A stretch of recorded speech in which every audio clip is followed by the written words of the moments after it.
welcome back to a very special episode of myUX. Today we have a guest, Ryan Nigro, good friend of ours. Scott Mulligan's here as well, and this is Matthew Ventures. Today we're talking about Ryan's favorite game of a certain genre, as he says. Would you say it's your favorite game, though? Because you said, it's one of you, or is it one of your favorites, or are you one of those types of people where it's like, don't ask me my favorite anything because I can never...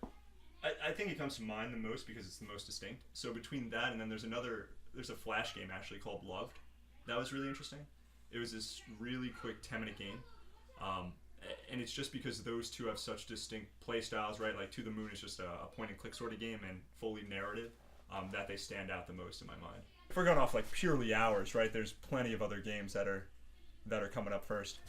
All right, so for those who cannot see, which is all of you, purely hours. For me, the hours is definitely in RuneScape, like 100%. But that's not my favorite game, because but the Beginner's Guide, that's so short. Yeah, that's my favorite game. I mean, that game's like an hour long. So, for you, would you say? So I guess the hours really don't matter, huh? No, what makes you say To the Moon if it's such a short game? Why does that game stand out to you? Well, I think part of it is because it is so short. Right? When you have such a compact experience like that and it's so intense, it really stands out in your mind like that. And there are experiences you have, and I feel this with I don't understand why you would like a game just because it's short. I was just going to say, we should just make a game that's 1 second long and put it out. It's like, whoa, that experience was so compact. Right.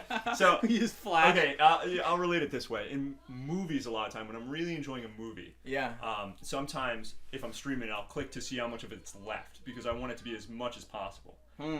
But they'll kind of cut you off at the end and it'll leave you wanting more, and I think that is what leaves it lasting. Do you think, Ryan, Roger Ebert once said there's no bad movie that is too short and no good movie that is long enough? Do you think that's a true statement or no?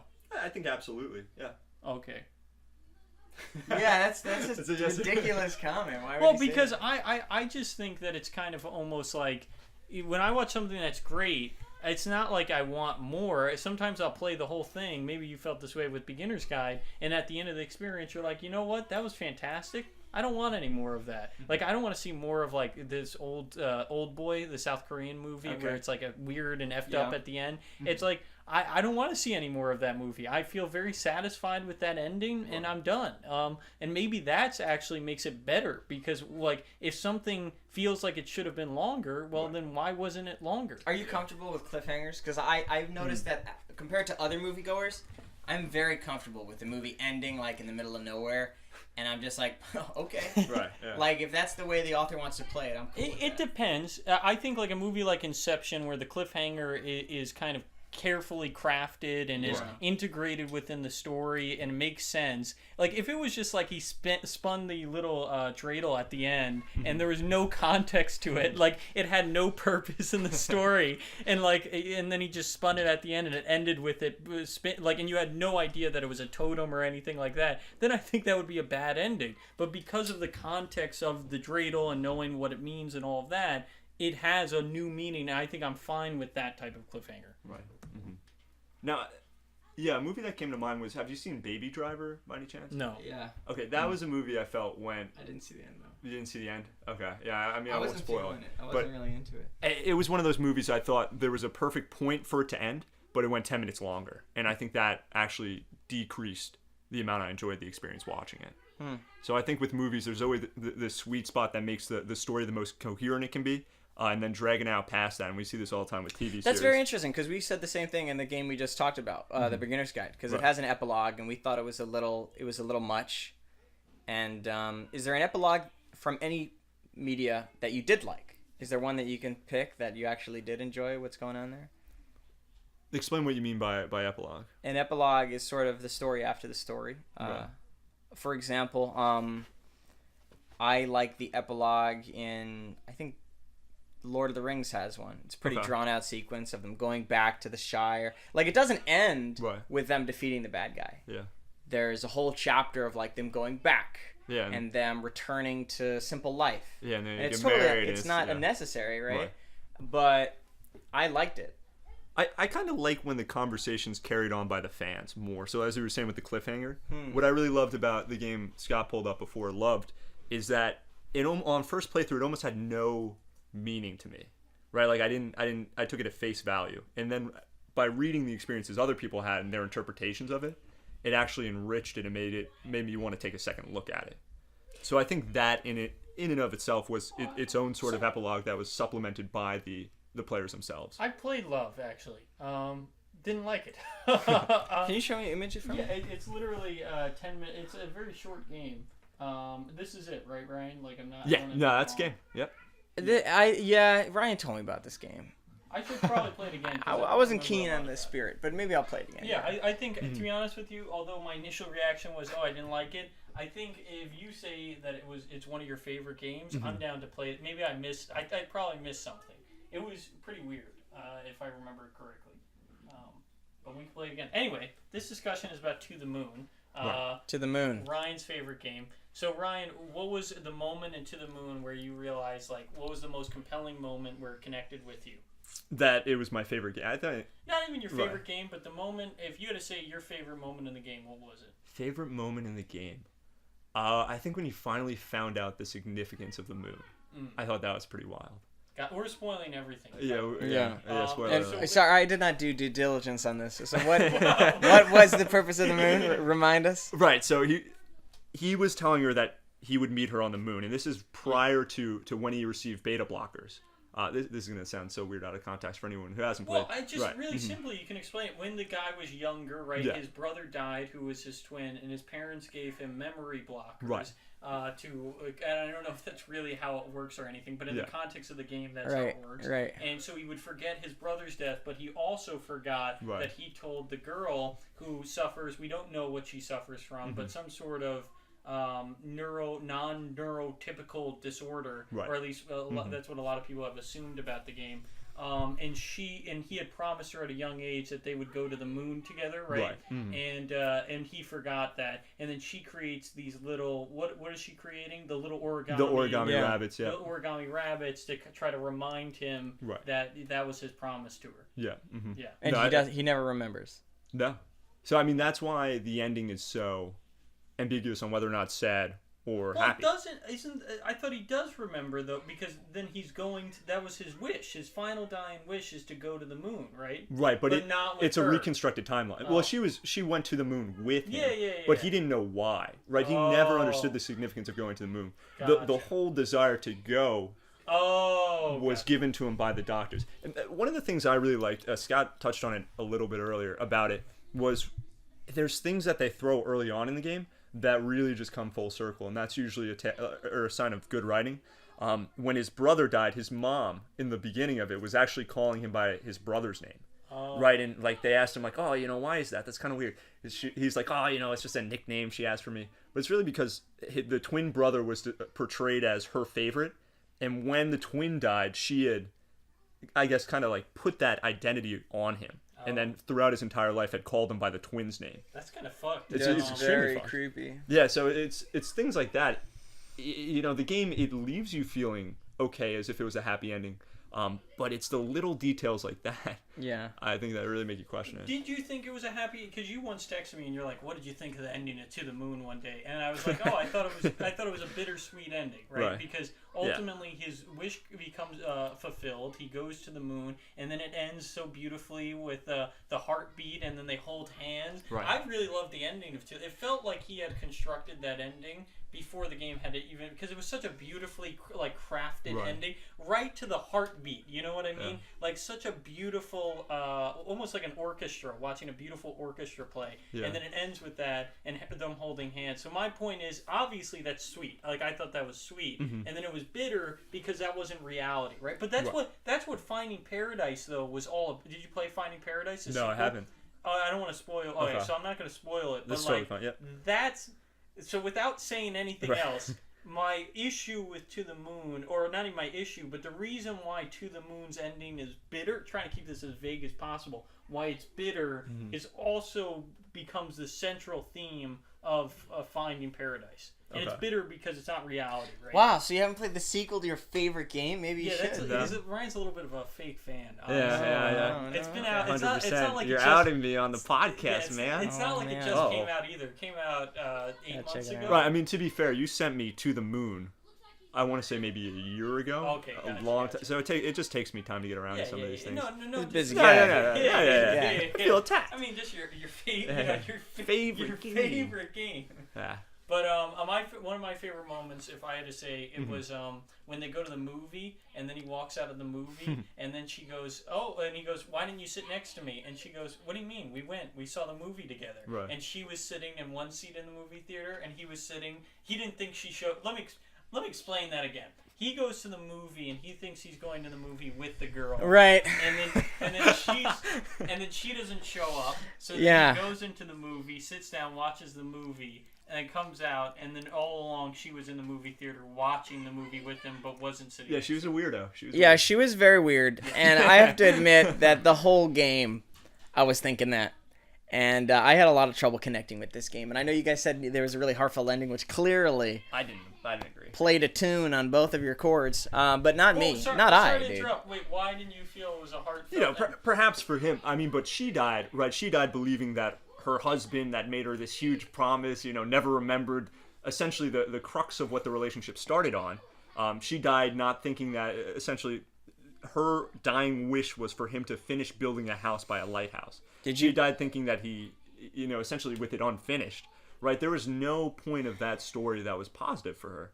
It's like throughout her life, she was just making compulsively these origami rabbits. She had love, dude.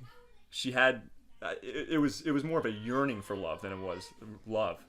For her, it was for some reason there was this fixation on getting him to remember as if that was the justification for the whole relationship, and I don't think she ever got that. And she never knew about the beta blockers or whatever. Yeah, she had no idea. That's interesting. So for her, really sad. For the mother of him, extremely sad. She resorts to calling him by his twin's name because her favorite child died. It's like, wow. I think my favorite part of the story is just how it's told. I think they did a really good job of flashbacks and the point of view you take on as one of the kind of quirky investigators. I felt like I was part of Team Rocket or something. I love those guys. It felt very kind of young and playful, which is an interesting way to approach such a serious story. Right. And I thought it was a lot of fun how they revealed the narrative, because I don't think it would have held up as well as like a straightforward story. And I love the reveal of like the kid got hit by the car or whatever. Yeah. I thought that was pretty wild. Didn't expect it. Well, why didn't you? Did you like To the Moon? I didn't like the characters. I liked how the story was told, but the story itself, it didn't grab me. Why did you think it didn't grab you? I didn't think, I wasn't interested in that story. I didn't care why this guy wanted to go to the moon. And at the end, I still didn't. Yeah. Why is that? I don't know. I guess because the characters, it seemed a little too removed from life. Like, she seemed a little too weird for me to believe that she was a real person, Yeah, disorder that was never named, but... Like, I watched this movie recently about people who both have some mental disorders and they fall in love, Silver Linings Playbook. And I really connected with that movie. I loved it. And I think those characters, though they're clearly dealing with, some issues internally, they do an awesome job of still like being really relatable, and I think still being really likable. And I found that this woman was not likable. I didn't like her as a character. That's interesting. And I to go off of that, I think one of the reasons why she may not be likable, if we're going to investigate that a little bit, is she doesn't do a ton in the story. You know what I mean? All she does, as you said, is compulsively make these origami rabbits. But beyond that, what else did she do in the story? Because when you have a passive kind of person, it's hard to judge them whether likable or not likable if they're not doing things. Yeah. Because that's how we judge a lot of people, is based off of their actions. Inaction is a weapon of mass destruction, as they say in the song "Forever Faithless." I'm just saying, inaction is something, like, especially if it takes place within a play or whatever. Like, if there's a scene and someone doesn't do something, that counts as a thing not done. Right. Now, Scott, what are you looking at? Scott's distracted. Scott, you gotta focus, man. You gotta focus here. Scott's looking at reviews for it right now. Well, we do that later on. We could look at the reception to the game. Later on, dude. We're in the middle of the interview here. Well, are we wrapping it up then? Okay. Well, no, I was literally just doing some preliminary research before we jumped into it. Matthew was going on about a quote. Well, I have a question for Matthew. Yeah. So why is RuneScape the hour sync game, right? Why is that game the one that drew the most? You know, that'd be a great topic for when we cover RuneScape. Oh, we go game which by we game. will. RuneScape's RuneScape's the next one we're gonna hit, and there's a lot to talk about there. Right. Yeah. But in a word, tone. It's all tone for RuneScape. Yeah. The other thing I wanted to address with To the Moon, though, is one of the big criticisms of the game is that it has no gameplay, or at least that's what a lot of people say, right? They'd say, well, There's a little puzzle thing. yeah, I saw but that. ultimately, what are you doing in To the Moon? The main gameplay mechanic is walking around, clicking mementos, and trying to figure out what those mementos are. And I had a lot of trouble finding some of those mementos, which made me annoyed. Yeah. I get so annoyed when I get stuck in a level, and there's a level in The Last of Us, and what happened was, I just have to share this, sorry, because myUX in that experience was horrible, horrible. There was a level, okay, where you gotta fight these guys, okay? Right. So I went to this gate, and it looked like a gate I could go through. So I tried to pick up the gate, and I couldn't pass through. So I was like, oh, okay, it's just a prop in the level. It's not something I can interact with. So then I went to fight the bad guys. Then later, I'm walking around the level, I don't know where to go. Right. And it turns out the gate I went to only was enabled to be used. You could only use it once you had killed all the bad guys. So I kept walking past it like, oh, I've checked that gate already. Right. And it was so frustrating. And the same exact thing happened to me in To the Moon, where I was like, oh, that's definitely not a thing. I can't pick it up. But then it turns out like that was actually what I needed to get. That's a break of the immersion right there. Once you get frustrated at it. Yeah, I found that difficult. I like the color thing, though. I like that you're looking for different colors. I thought that was a nice twist. Well, my question to you about that is, it is essentially, give me one second, I'm writing something down, which I apologize. Do you think, though, that that game should double down on what it is, or do you think it should change how it is? And what I mean by that is, in Finding Paradise, what you saw was, because he had heard a lot of the criticisms of To the Moon, and so in Finding Paradise, when you find all the mementos, you have to do a little puzzle game, and then later on in the game, you actually have to do this whole fight sequence, and like there's a bunch of different game types, and it almost seemed like he was saying, oh, you want gameplay? I got gameplay. But ultimately, it didn't, to be frank with you, it didn't really add to the experience of Finding Paradise to do those little puzzles. It was just kind of like, okay, I guess there are now puzzles in this game. It didn't like add to it. So do you think, my question is, should To the Moon have had more gameplay, or should it have just doubled down and been this visual novel, like the visual novel that it is? I think it was a perfect balance. Okay. I don't have any issue with the puzzle situation. I don't think it needs more puzzles, and I would hesitate to call that gameplay. I think there's certainly gameplay. Like, really, what's the gameplay of To the Moon? It's reading. That's what you're doing. You're reading stuff. I think if there was voiced protagonists, I would love that. That would mean a lot to me, and I think I'd have a much more easier time going through the story if there was some voice, and I think that would also help me connect with the characters. Because when I read it, it felt a little bit like a little children's story. And I think if there was actual dialogue, actors, that would have helped me a lot. If there was one thing, I would have loved to be in there. What about you guys? I'm a little hesitant about that. I feel with voice actors, for me, it's always been, it's easier to get that wrong than right. You know, it is so much easier to get, I don't know, because even if it's a mediocre voice actor, I think that just kind of ruins it. Yeah, was there a game that you loved it other than the voice acting? Man, I want to say Mass Effect 3. The voice acting was just so weird. I don't know, for some of the characters it just did not fit at all. Right? Like they had what are the name of the big dinosaur guys?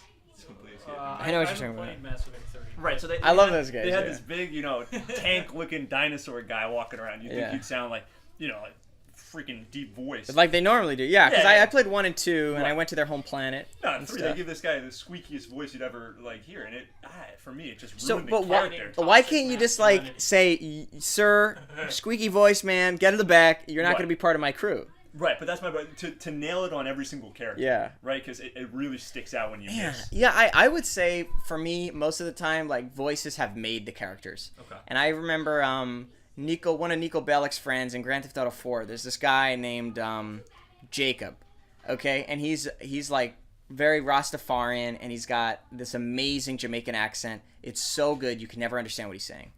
And he's just like, yeah, man, Nico, go to the place to go, nobody need to go. Right. And it's like, dude, I love this guy. Right. He's so fucking cool. That's a game with a massive budget, though.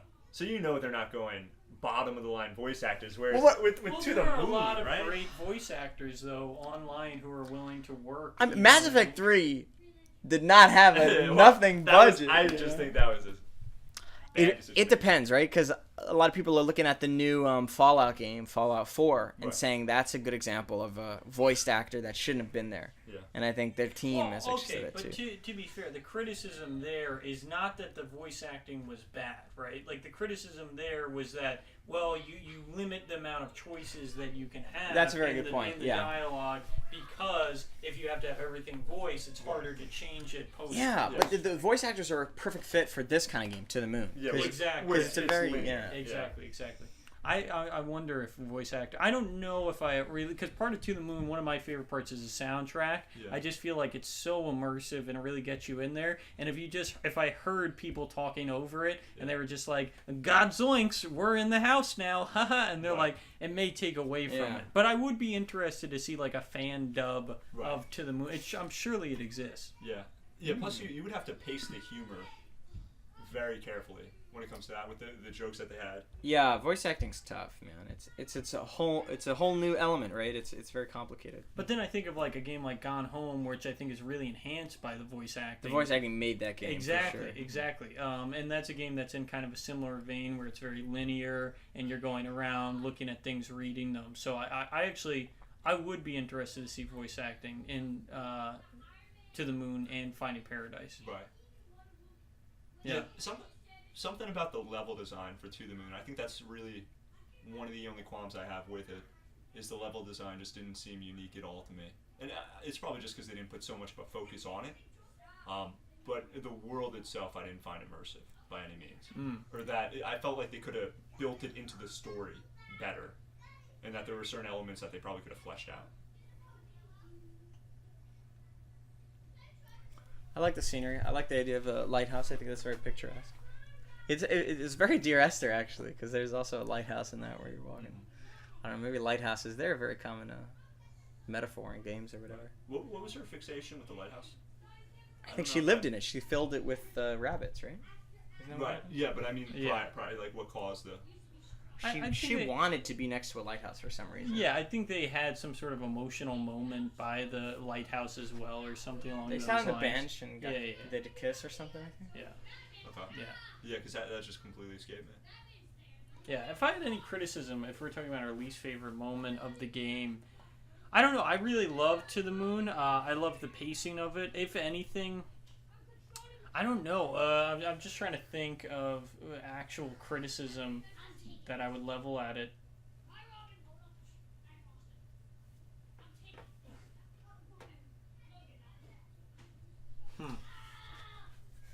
Oh, I hated the horse part. That was so annoying. The horse part? You had to I get remember You had that. to get the different orbs on a horse. I thought that was different. I just couldn't find it. Yeah, I spent like 10 I minutes also looking for thought it was too hard to find the orbs. I Yeah. think that's really what the issue was for me. And it's part of level design, because the level is where it was hidden, right? Right, there's no But- indicators of where to go. I think to throw it back to the whole mini-game situation, we had a mini-game in our game that was just too hard. We talk about this every single line. Yeah. And here's the thing. Right. I think the whole orb collection thing was too hard. Right. I think it was too hard. Okay. Yeah, and if I would say, well, I was thinking about the criticism of To the Moon. If I were to say, it's like I personally think it should have doubled down on story and not tried to be. Yeah. At the end, it tries to be some sort of thriller action game, and then the gameplay is so like You're saying To the Moon or the To the Moon, even To the Okay.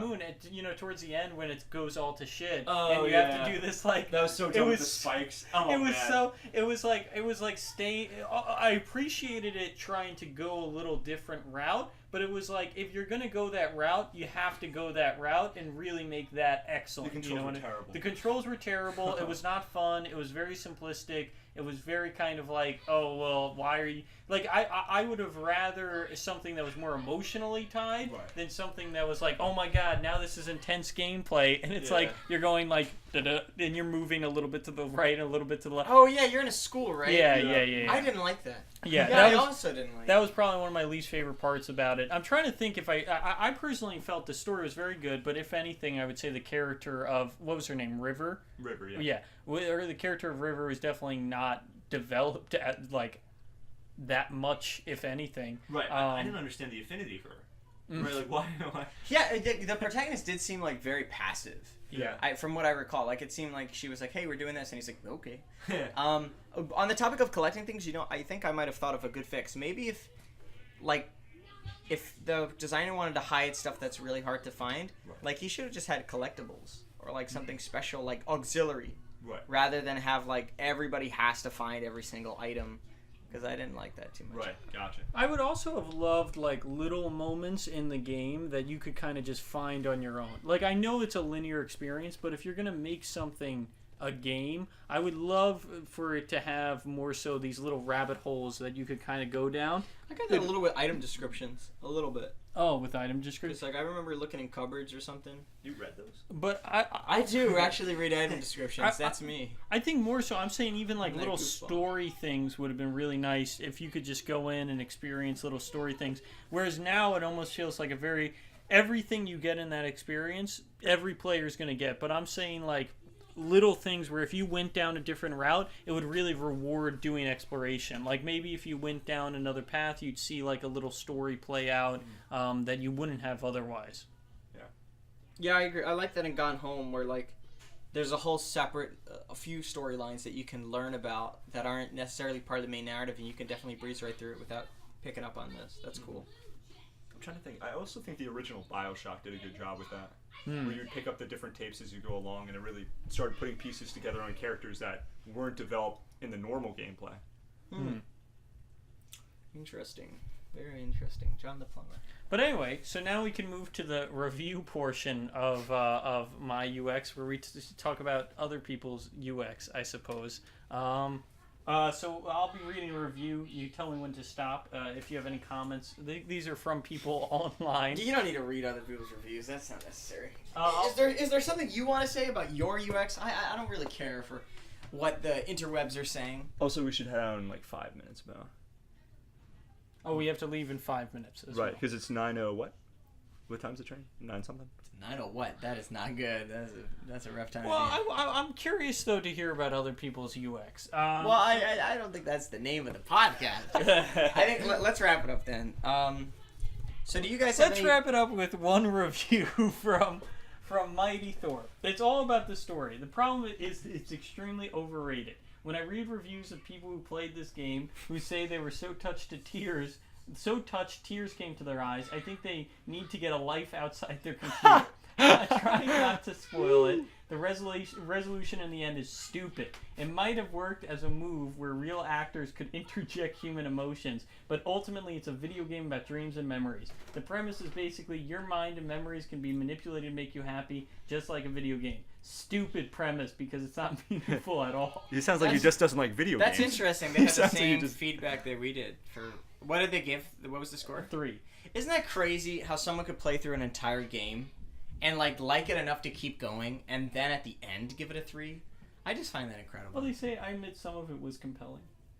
That's where the 3 points came from. Yeah, the 3 points. Wow. So that was one user experience. So do you have any final thoughts about To the Moon? Final thoughts on To the Moon and how people listening, might interpret that. Why, any words you want to give to people who really also connected with To the Moon? Is there another game that you recommend to people who really jived with that genre? Is there another recommendation I'd give to connect? Honestly, I think that's why it stands out. Is there really isn't too many things that come to mind. Gone Home was brought up a couple times. That's probably a game I'd put in a similar vein. Yeah, other than that, for people who haven't played it, it's only 2 or 3 hours. Might as well, right? Very few games that you could do that in one sitting. And that's one of those games where if you could just carve out like 2 hours of time, you're able to finish it start to end. I thought it was longer. It was four. It's about 4 hours. What, you took you 4 hours? Yeah. Scott told me it was his favorite game. Turns out it wasn't. Later. Right. It wasn't. Deus Ex is my favorite game. And I Which played one? it. The first one. And I wish I didn't. No, I wouldn't recommend it. Right. Okay. It's definitely not on my list. And if it was, it'd have a -1 for sure. Yeah. Scott, closing words, final thoughts. Closing words. I mean, To the Moon is a great story-based game. Go into it not expecting great gameplay, but being able to experience a great story. Don't think of it as a game, is what I would say. Think of it more... But this is exactly what we were saying about the beginner's guide. Think of it as a visual story, an interactive media that you're being presented with. And I think you'll get a lot more enjoyment out of it, rather than if you go into it expecting to play Uncharted or like some gameplay intensive game. I thought this was Uncharted. Yeah. It's close. People, what is this to the moment? People do that. And then in regards to the story, I really do think it's all about, or at least it's bittersweet because it's not really his reality at the end. Mm-hmm. But I think, honestly, if I had a takeaway from the story, it would be that that your life is depressing and that you should get people to rearrange it. Drugs. I don't know. I honestly think it's that if you play the game and you play through all of his life story and his whole life, it actually is a really interesting life. You know what I mean? Mm-hmm. And I think if there's any takeaway, and this is kind of the meaning of his next game, Finding Paradise, and if you like To the Moon, you should play Finding Paradise, is that the guy, what is the main character's name? I think it was Thomas. No, it's John. Well, long story short, main protagonist not very well thought out. Not well thought out, but not well developed. If we don't even. Okay, I think we're on final thoughts. I think that was it. Okay, so final thoughts is essentially he lived a rich life and that he didn't even need the service at the end of the day. Yeah. Final thoughts. That says it all. What was the main character's name? yeah. Let's start this up again. That's the final thought. Honestly, real quick, I think it's similar. For me, it seems similar to what is it? Eternal Sunshine of the Spotless Mind. I think the movie's called. Yeah. I thought those were two very similar tones. So if you were into that sort of movie and that sort of idea, then very this cool. might be all a right, game check. we're Matthew, branching out transmedia. There you go. Final thoughts. Save our time, folks. Save our money. All right. What did you say? save our time, save our money. No, I think it's a very heartfelt game, especially if you're someone who really loves I think stories like that, and you don't have any issue sitting down and just getting entranced in a short narrative. If you mind getting enhanced, then this might not be the right book or movie. The problem, Matt needs emotions to enjoy the game. There's some emotional enhancements you might need to take in order to enjoy it. Well, thank you so much for tuning in. This has been myUX.